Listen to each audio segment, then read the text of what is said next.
You're listening to The Potentializer, the show where small apartment investors learn how to grow wealth faster, with less effort, more credibility, and real impact. Hosted by best-selling author and platform builder Lance Edwards, this podcast is your inside track to smarter models, collaborative deals, and overlooked opportunities that create true freedom. Whether you're just getting started or ready to scale with partners, platforms, and purpose, this is your launch pad. Hello, everyone. Hi, this is Lance Edwards, and welcome to this edition of the Potentializer Podcast. This is where we come to potentialize all the resources you have available to you, potentialize your mindset, which actually is going to be part of our conversation today because I've got a special guest. And I want to lead off. Are you prepared for what happens when what happens happens? For example, what if it's cancer? What if it's Christmas? I'm going to throw in one of my own. What if it's a hurricane strikes your home like it's happened to me 3 times in the last 2 years in Florida, and you're knocked out of your house for months at a time, or even worse, people are totally displaced? Either constrain your finances unless you're prepared before it's happened. So this is a real life topic for everyone. I'm going to introduce my guest speaker for today, Mr. Bart Merrell. He's an international entrepreneur, author, presenter. He's known as, you're going to love this, the Side Hustle Samurai. He's here to get us thinking about creating financial security by monetizing what we already know. That's cool. So we have the resources to deal with whatever happens, when it happens, because it will happen. And if anything proves it, the last few years, black swan events between COVID, the hurricanes, the increased intensity of weather disasters, health, I don't know. I feel like this is increasing. So this is very appropriate for everyone. And to guard against that is becoming self-sufficient, financially secure, regardless of the economy. It's a global problem, but here's the good news. It's a personal mindset solution. And that's what everything we all of us control. Bart's the author of the book, Monetize Your Mindset. That's what we're talking about today. He believes everyone needs a side hustle or 2 or 3, and how to create financial security by monetizing what you already know, what you already do, if you just pay attention to the opportunities that exist all around you and act upon them. So, Bart, very much welcome to the Potentializer Podcast. Thank you. Glad to be here. Thanks for having me on. I think this is such an appropriate topic for all the reasons we just talked about. I think everybody needs to pay attention to this. I want to start off here, Bart, if it's okay. You have a book, Monetize Your Mindset. So what is a monetized mindset? For me, anything that comes across my life, good, bad, or ugly, I think, can I monetize it? I don't monetize everything, but I think about that with everything. I'm going to give you one quick, drastic example. Last year, March 25th, 2024, I had to have my lower left leg amputated. When I found out this was going to happen in October of 2023, after the shock and awe was over, I was sitting there and I'm thinking, okay, this is going to happen. There's nothing I can do about it. It needs to happen. How can I monetize it? 6 months post-op, 6 months after my leg was cut off, I contracted with my prosthetist to assist people who are going to have to go through what it is I have to go through. And then I help him with marketing some of his prosthetic items that he personally has developed.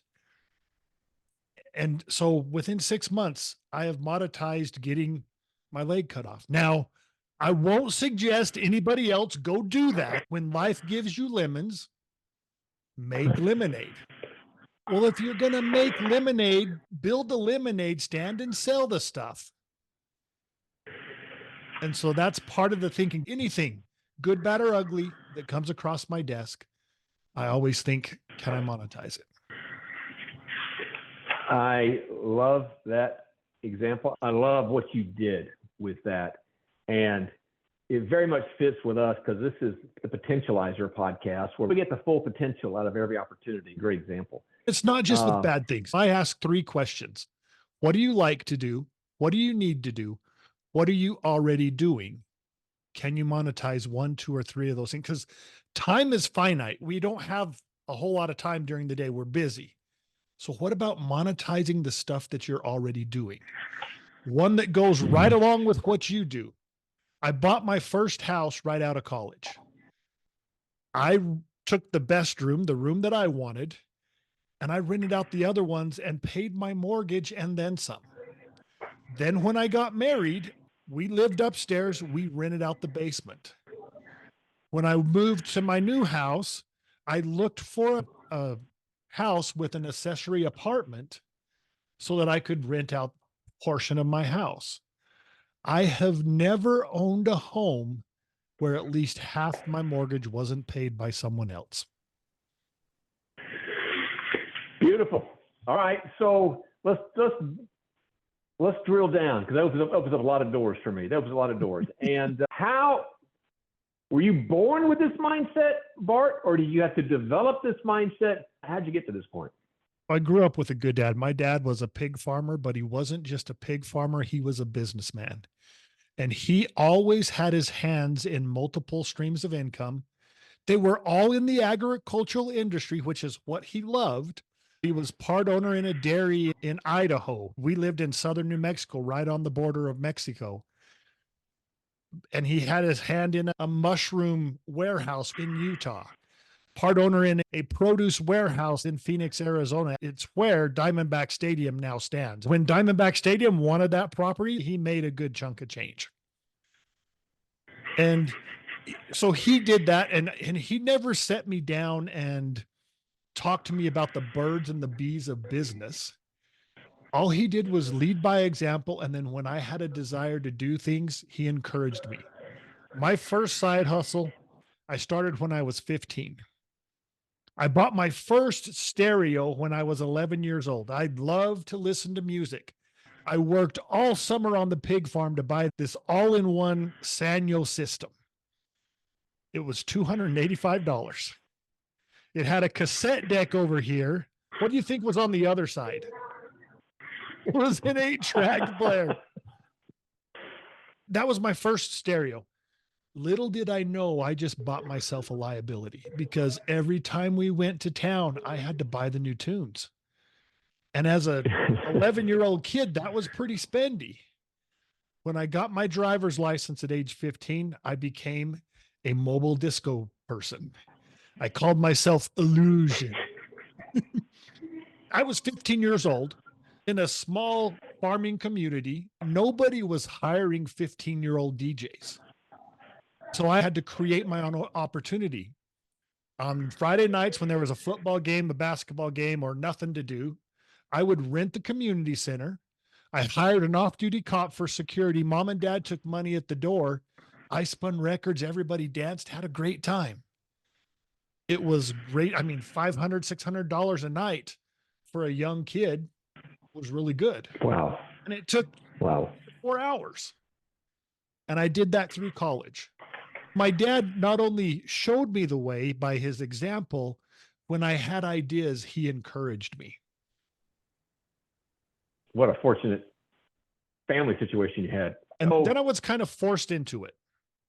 After my life's dream was to get in the FBI and go chase serial killers. We had a family friend who was an ex-FBI agent, and he says, well, the easiest way in the FBI is through an accounting degree. Now, I'm going to tell you right off the bat, I'm an adrenaline junkie. I don't like accounting. I did not like accounting. I was not good at accounting, but that was a means to an end. And so I went into college. I studied accounting. That was my major. I graduated in accounting. About a semester before I graduated, I went back to the pig farm to help my dad and improve my Spanish, because Spanish was something that the FBI was interested in. And then I got back up to school. While I was down there, I was making money in this podunk town, no place to spend it. I had friends in the law enforcement industry, customs, border patrol, and regular cops getting this RK surgery done on their eyes. It was a surgery before LASIK to correct your vision. So I had money, and I'm like, okay. I mean, back then it was like $1,500 an eye. And I'm like, okay, let's do it. Corrected my vision. I didn't have glasses. I didn't have these things from about age 24 to 50, 51. But I got back up to school, started the application process to the FBI, and I found out that that automatically disqualifies you from the FBI.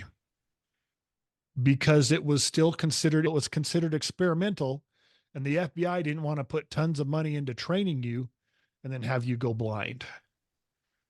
Oh. I was devastated. I actually applied for some accounting jobs and I just didn't want to do it. I couldn't do it. I thought I had one and it fell through. And I was doing landscaping, my part-time job during college up in Utah. And I was just like, what am I going to do? Then things fell into place. I fell back on what I learned from my dad. A friend of mine who worked for a bungee jump company, they built bungee towers and sold them all over the world. He came to me and he says, would you like to go back to Japan? I'd spent a couple of years in Japan, so I spoke Japanese fairly fluently. He said, you want to go back to Japan? And he was kidding. I was sitting there thinking, and he didn't know I was an adrenaline junkie. And he said, it's a bungee jump. I'm like, yeah, I'll do it. So I was the go-between between the American company and the Japanese company. I would build the tower, train the staff, and then I worked with that Japanese company on several other projects. My life's dream kind of got blown up, and I just fell back on what I had watched my dad do his whole life. So, and that has really continued throughout your whole life to today. I have never done the real job thing. Really? All I've done is if I look back on my life, I sometimes think, well, I was just lucky. But what does Seneca say that luck is? Luck is when preparedness meets opportunity. And I take it one step further. You have to take action. So when preparedness meets opportunity and you take action, something's going to happen. All right. So you've been, God, from what did you say, age 15? Since age 15, you've had this mindset, monetize every opportunity. So now you're out sharing your story. When did you decide to start helping others with their mindset? I was volunteering at a drug rehab center. It was a 90-day in-house drug program. I was teaching speaking. Are you familiar with Toastmasters, the speaking club? Of course. Yes. Yeah. So I was doing a similar type club at this 90-day in-house drug treatment program. And I was sitting there and I was listening to Jen tell her story. Jen was talking about how when her and her family went out in public, they were normal. It wasn't until they went home that the abuse and the neglect happened. And it wasn't until she went to college and had roommates that she realized that other people didn't go home to the same thing. She thought everybody else went home and was getting the neglect and the abuse until she went to college. And so I'm sitting there and I'm thinking, it's the same way when people think about making money. If you didn't grow up with my dad or someone like my dad, you don't think like I do. So I'm here to help those people that didn't grow up with my dad or someone like my dad. And that's when I decided to write my book, Monetize Your Mindset. I was just thinking, I have something that other people don't have unless they grew up with someone like my dad. I need to share. These stories that you've heard so far are just a handful of the things that I personally have done. But then I've interviewed people, the founder of a company called Jamberry. Started in 2010. They are the nail wrap company for women to make their nails pretty without going to the salon. It's a do-it-yourself nail wrap company. These two sisters would go to the salon and get their nails done, and it was like $50 a pop. They walked out one time and one said to the other, I wonder if we could do these ourselves at home for cheaper. They did some research. No one else was doing that. So they got their hands on some product. They made some prototypes. They went to a home show, came home with a stack of orders. All they had was a prototype at the home show. Came home with a stack of orders. In grandma's garage, the family got together and got these products out. They went to another home show, did another one. Once again, they're in grandma's garage as a family. doing these things. All they wanted was a small business to make extra money and build closeness as a family. Once they found out they had something, they turned it into a network marketing style company, a direct sales company, turned into almost $1 trillion a year in business. In 2015, they sold 50% of the company for a multi-million-dollar deal. All because one sister asked the other, I wonder if we could do these at home for cheaper. And so it's not, I mean, I'm not touting just my horn. There's many people out there that have these garage to great companies like Microsoft and Apple. We just don't hear about them and don't understand that they think different like I do. And I'm not saying I'm not here to create millionaires. I want to help people create financial security by monetizing the things that they already know and do.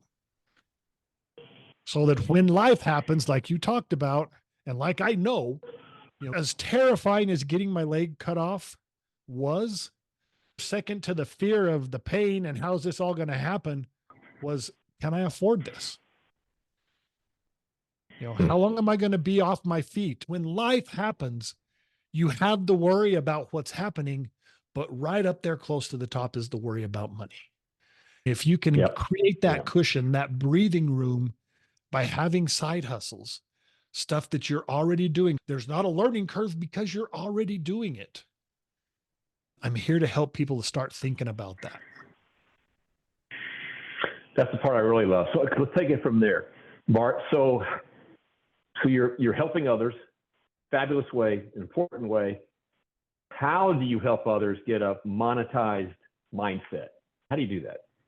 So I take them down a process, and we're going to think about, what do you like to do? What do you need to do? What are you already doing? Then we're going to make lists. I am telling them, you go home and you make a list. And then you're going to take it one step further. What would I like to learn? What do I need to learn? What have I already learned that I could get compensated for by helping someone else? I'm getting compensated by helping people through the process of amputation because I had to go through it. I had to learn it myself. What are some things I need to do? He says, you need to get a grief counselor and have the grief counselor help you through saying goodbye to your leg. I had a friend who was a grief counselor, Nina Lee. I contacted Nina and she walked me through this process because I'm writing letters and saying goodbye to my ankle or my leg to help me get through that process. Now, she is a grief counselor because she lost her son when he was 15 years old. She had to learn that she could help other people through. She is now monetizing that event. And so I've hit some bad ones, loving music, adrenaline junkie, and taken the first bungee jump to Japan. That snowballed into, okay, Japan, this company that I was contracting with, they bought 12 more bungee towers. And so I helped go do that. And then they called me up once and said, hey, we saw this thing right around Christmas time. It's in Germany. It's a complete unattached free fall into a net from about 150 feet in the air. We want you to go try it. I'm just like, 150 feet in the air into a net? That's gotta hurt. And their exact words were in Japanese, of course. Yeah, that's why we want you to go try it. I called the German company. It's just for stunt people right now. We'll contact you when it's ready for the public. I thought I never would have got another call. About 2 months later, they called me and said, okay, we're ready for you. I was on a plane to Germany. I tried it 3 times, and then I was on a plane to Japan. We sold 3 in Japan. Then I worked for the German company to build 2 of those in the United States. There's one in Texas and one in Wisconsin Dells. They contracted with me to help build those to run the crew whenever they were building those here in the States. These things continue if you keep your eyes open, if you're aware of the things around you, and when the opportunity comes, you're willing to take action, good things can happen. To get you started thinking about that, I asked those questions and we make 6 lists. And then we funnel those lists into 2 more lists. What do you like to do the most? And what do you think could be turned into a stream of income the quickest? And you're going to be wrong on this one. Okay. Because I thought, so another story, a few years ago, my wife came to me and she said, I'm getting more than I bargained for, and I would like to see a little less of you. It was a nice way of her saying, it's time for you to lose weight. You've been working on your before picture long enough. And so when I finally agreed, my monetized mindset says, okay, if I'm going to do this, I'm going to get paid for it. My wife wants me to give her what she bargained for. So I want to get back to my wedding weight. That's a goal that a lot of people have. I went to GoDaddy, looked up backtomyweddingweight.com. It was available. I bought it. I didn't even have a way to lose weight. I didn't even know if I could. I bought it. I figured I would turn that into a stream of income in 3 months. I held on to that domain for 7.5 years because I couldn't find everything that was out there was the 90-day program of you dieting and getting your butt to the gym. And I had enough motivation to get to the gym that first day, pay for a 3-year membership, and never go back. I just didn't find anything that works for me. Finally, my friend from California, Beth, calls me up and says, Bart, I found it. It's great. You need to try it. If you try it and you don't like it and it don't get the results, you get to return your stuff and you get your money back. And I'm like, Beth, calm down. What is it? She's like, Bart, it's the 10-day celebrity transformation cleanse. I paused for a second. I said, Beth, I want to do a 10-day cleanse like I want a colonoscopy. Now, Beth, I was trying to embarrass her, but she was pretty quick on her feet. She paused for a second. She said, Bart, at your age, you probably need both. I tried it. She convinced me. I think she probably pushed me for like a year and a half, and I finally tried it. I lost 18.5 pounds in 10 days. And this wasn't a juice cleanse or a water cleanse. It was a vegan cleanse. So you still ate lots of vegetables and stuff, good, healthy stuff. 18.5 pounds in 10 days. I did not step 1 foot inside a gym. In fact, they told you don't exercise because it will cause your body to not let your pounds go. Like, okay, I'm good with that. I was excited. I took a few days off. I did another one. 11 pounds gone in 10 days. In less than a month, I am down almost 30 pounds. I did 4 cleanses in 2 months and 5 days. I was back to my wedding weight. I lost almost 50 pounds.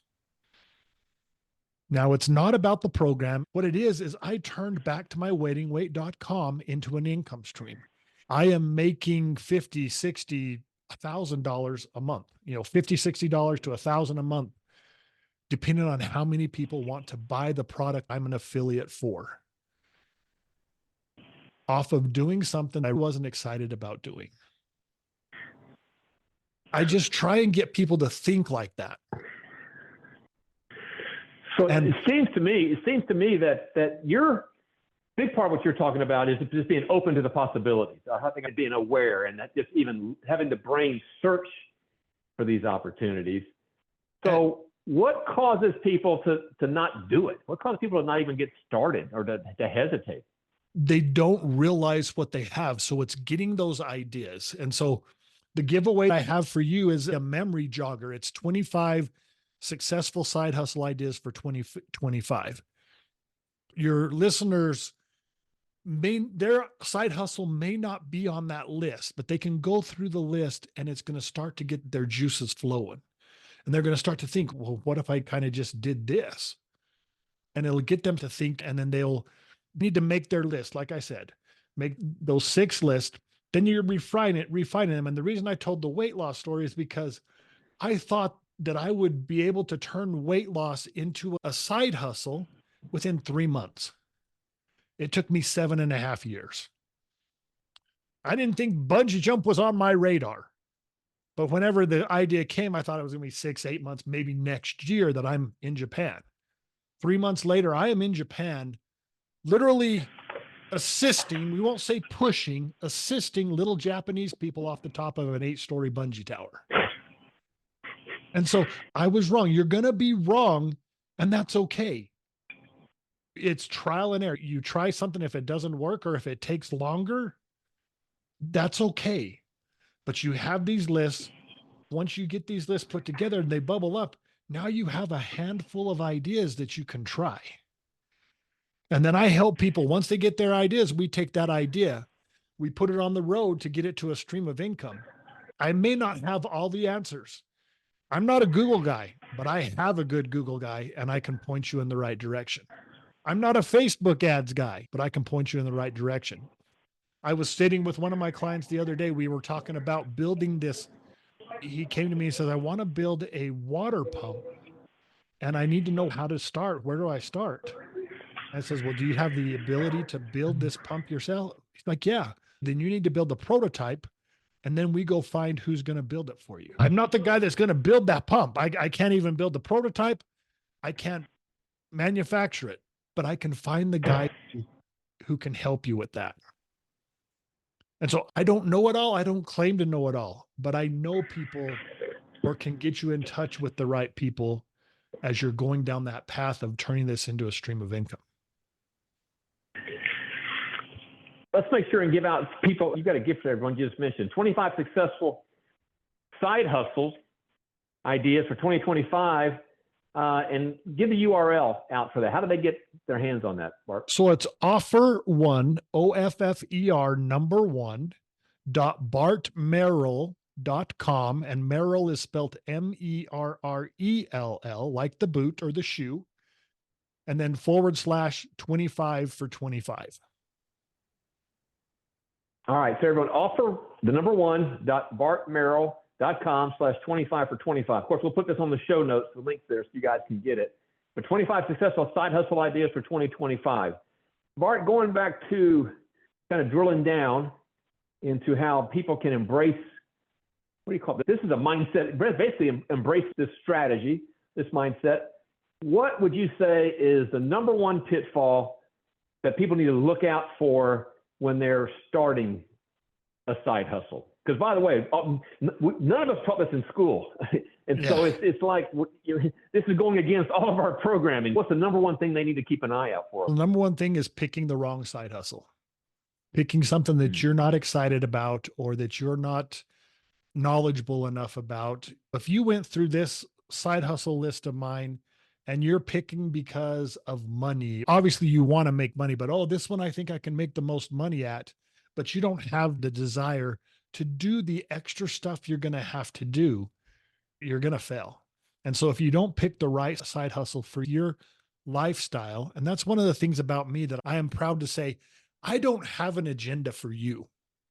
When you come to me, I'm not saying, okay, I want you to come sell my stuff. Do I have something you can sell? If you want to get on my weight loss program and lose some pounds, you can sell for me on my weight loss program. That's not why I have you here. That is just an example I use. We take your unique lifestyle, your unique abilities, your unique hobbies and skills, and we figure out how to turn that into a stream of income so that you're picking the right side hustle. I've been spending the past 3 days in an AI workshop. The founder and CEO of Lindy, a company that gives you a virtual assistant per se. It automates your workflow and takes care of a lot of stuff for you. I was watching him talk about what he does and how excited he's like, I get up at 7 a.m. every day and I am so excited to go work because this is what I get to do. He loves what he gets to figure out how to make these AI bots do stuff for people. And he says, I love what I do. More than anything he was talking about on his program, what caught my attention was his fire and his excitement for what he does. And he's excited. He's like, I never would have guessed I would get to do something I love so much every day. And that's what stuck out to me in his presentation. That's the same thing for your listeners and people who want to start a side hustle. If we can find that thing that you, now we talked about my leg amputation and how It was tragic. I took that and I turned it into something. So I hope you understand that I love to talk. I hope you can see that in this. I love to talk to people and I love to listen to what they need. And so working with my prosthetist and helping people through what I went through, because it's not easy. One of the main things I was worried about is like, I can handle it. I can handle it. I know I can handle it once I get my prosthetic, but there's a time between getting your leg cut off and no prosthetic. And I'm just like, oh, I'm just going to sit in my recliner and do nothing for 6 weeks, 8 weeks, however long. I'm not going to move. I don't want to go outside. I don't want people to see me without a leg. I got home from the hospital 13 days post-op and I was on crutches going to the store and I couldn't stay in, but I was worried about what people were going to think. So I went out and I bought some pajamas and they were lazy ass pajamas. They had donkeys all over the pajamas. I wore those because that way, if someone was staring at me, they're not staring at my leg, they're staring at my funny pajamas. And that helped me get through that. I was worried about how I was going to feel with other people looking at my leg. And so that's just one thing that I worried about amongst how much is it going to hurt? What's the pain going to be like? All these things. And I love to listen to people and help encourage people. And so that fits me. I'm excited to go talk to people. If I'm going into a doctor's office and talking about my prosthetist products, I am a better talker about his products than he is because I'm excited that he can give people their life back. He can give people their balance back. They help them do things they wanted to do. So the same thing with being excited about that. You need to be that much excited about your side hustle because you're going to be doing hard things, working hours that you may want to be sleeping, doing research on stuff you may not want to. After being in this AI conference this week, my life just got a whole lot easier because there's so many things you can use to make your life it's just so much easier to do business. Well, I think what you're saying, I 100% agree with, is focus on what you were born to do, which is your unique ability, the thing that gives you energy, delegate the rest or automate the rest, which is now become capable with the technology. And you'll never work again if you're doing that. You'll never work again. You'll just never be work. So how do you describe yourself? Are you a business coach? Are you a side hustle coach? And what makes you unique, would you say, in the way you help people and what you're doing, Bart? So I'm a side hustle strategist, not to poo-poo on other people's stuff, but I hate the word coach. I love coach for a football coach. Hey, I love that. Life coaching out there.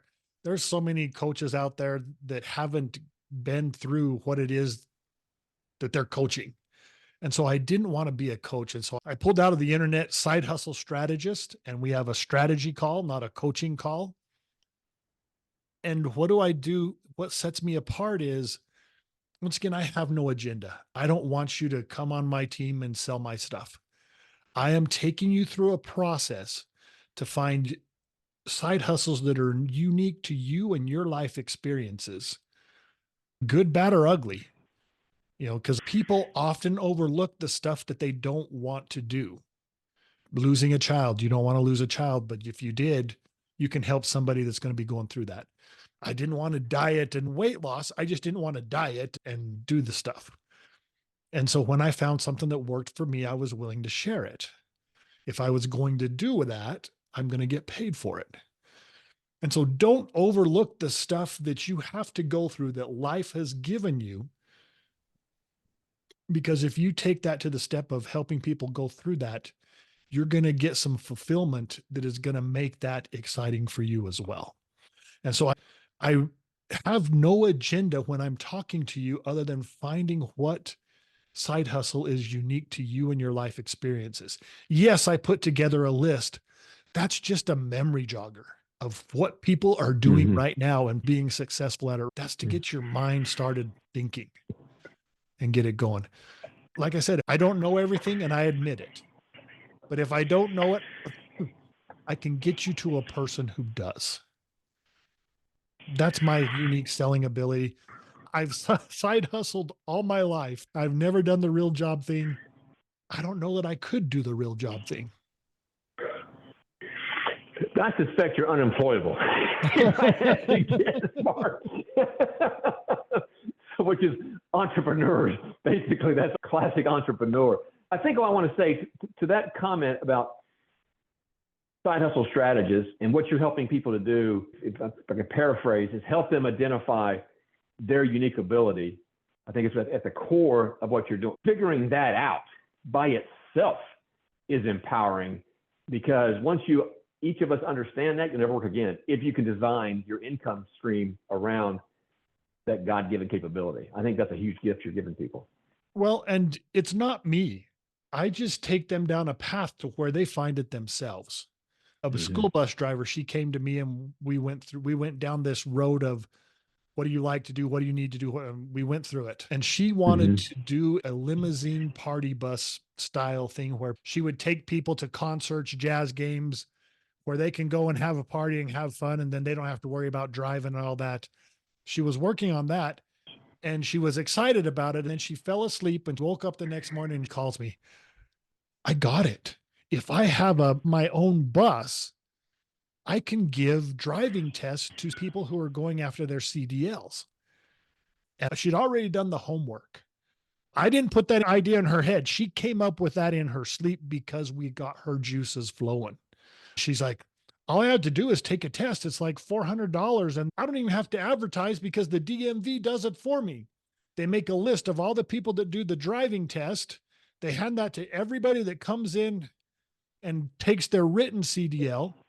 And I'm the only one down in this area.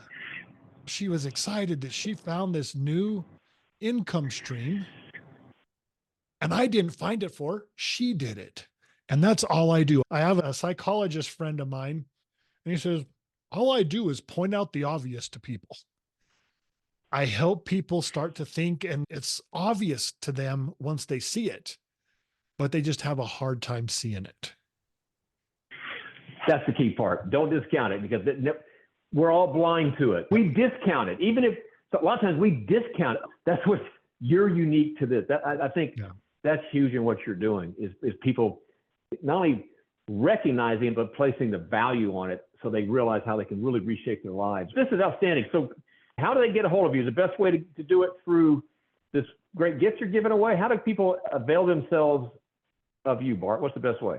Well, I'm most active on Facebook, and I have my YouTube channel. It's Bart Merrell, the Side Hustle Samurai.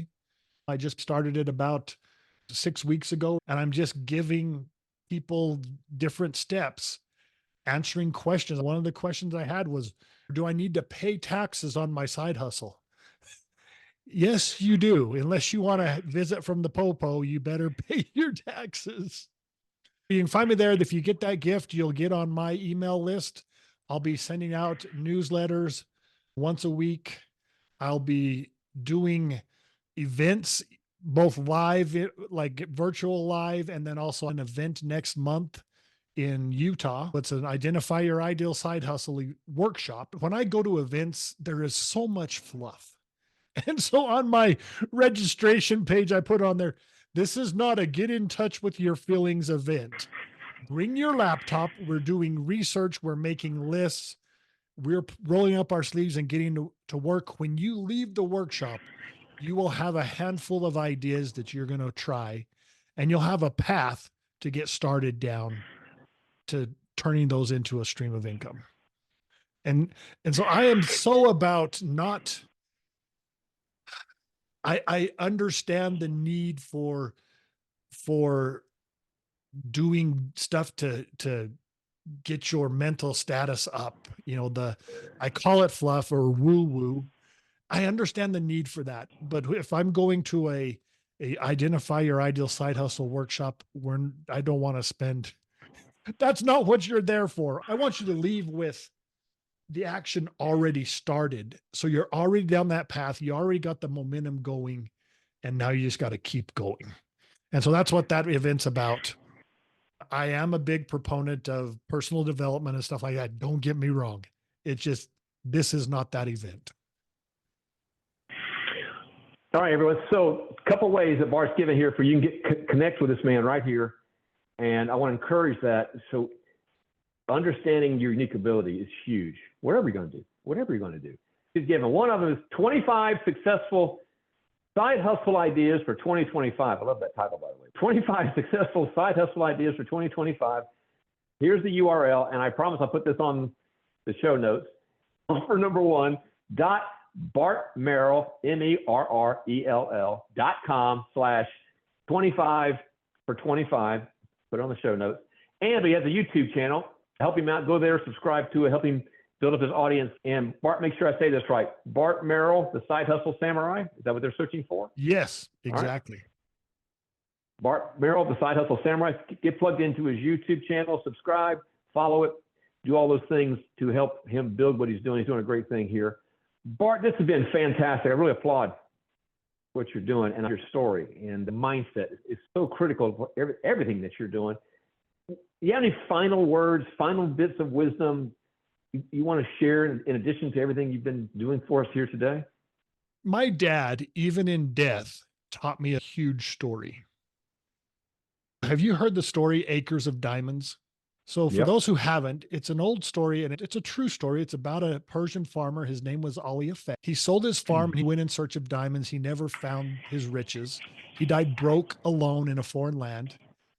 The owner of his farm was watering his camel in the brook that ran through the property.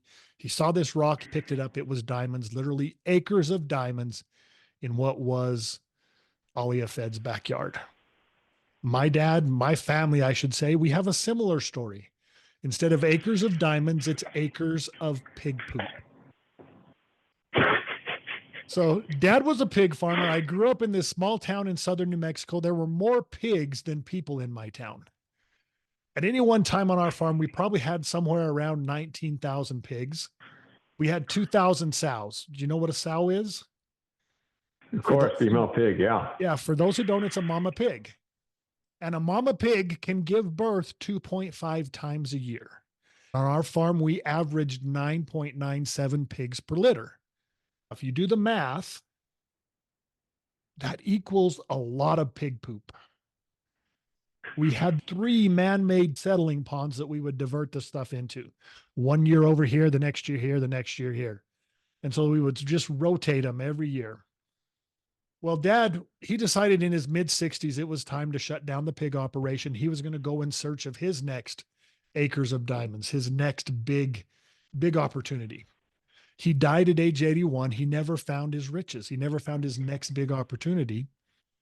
We sold the farm 2 years later after his death for $235,000. The owner, about 6 months after that, was leveling those man-made ponds that we had. We called them the lagoons. They had been dry on top for years. But as the heavy grader was grading across the middle of the pond, it broke through the crust and sunk up to this belly in this black muck. They called in experts to see what it was, see if it was bad or good or indifferent. Right there on the spot, they offered the new owners of our farm $2,000 a ton for the stuff. That's $1 a pound for old pig poop. The farm that we sold for $235,000 was now worth over $1 million. 500 tons of old pig poop was acres of diamonds right under my dad's nose. So I just want to ask your listeners, what about you? Where are your acres of diamonds? Are you right on the cusp of discovering them? Or are you overlooking them like Ali Effendi and my dad? They're right in your own backyard, right within your grasp, right there under your nose, and they may even look like a pile of pig poop. So find them. Don't overlook what is right there all around you. Pay attention. Be aware of your opportunities. That's my final thought. And I wish your listeners the best of luck in their search for their acres of diamonds or acres of pig poop. Or poop, as the case may be. All right, everyone.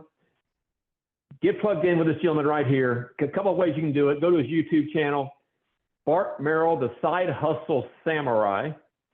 Subscribe, follow, do all the things you can do there, and get his gift here, 25 successful side hustle ideas for 2025. Offer the number one bartmerrell.com/25 for 25. Go do it right now and get yourself plugged in. Work with this man, help you identify your unique ability and your side hustle. Bart, thank you so much for what you're doing. Thank you much for sharing it today. It's a pleasure. Our pleasure. For everyone, this has been the Potentializer Podcast. If we've helped potentialize you, give you an idea, a new way to expand what you're doing, maybe an idea for a side hustle or a new resource to potentialize what you're doing in your life, do me a favor, subscribe to this channel. Leave us a great review. And listen to the show notes at the potentializerpodcast.com. The URLs to the great gifts that Bart is sharing with you be there at that site, the potentializerpodcast.com. Until next time, look forward to seeing you back here on the Potentializer. Take care, everybody. Thanks for tuning in to the Potentializer, where we unlock the true potential in people, properties, and partnerships through small apartment real estate. If today's episode helped you see a smarter path to wealth, authority, or impact, be sure to subscribe, leave a review, and share the show with someone ready to grow. To plug into the platform, join the mastermind, or discover how to potentialize what you already have, visit wealthmastermindnetwork.com.